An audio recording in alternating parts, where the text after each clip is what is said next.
Literacy and numeracy. తెలుసు కదా. తెలుసు సార్.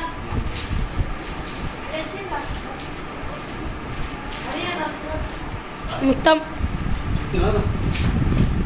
ఓకే. ఇంకెళ్ళిన ద్వారా మనం ఏం చేస్తామంటే టేబుల్స్ నేర్చుకుంటాం. టేబుల్స్ తెలుసు కదా. 1 2 3 4 5 6 7 8. ఇప్పుడు మీరు ఫిఫ్త్ క్లాస్ కాబట్టి మీకు ఒక అంటే బాగా ఆర్డ్ ఉన్న టేబుల్ ఒకటి మీకు నేర్పిస్తాను.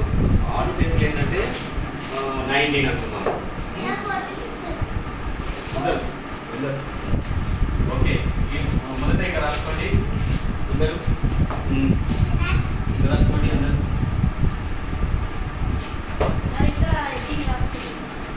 పాస్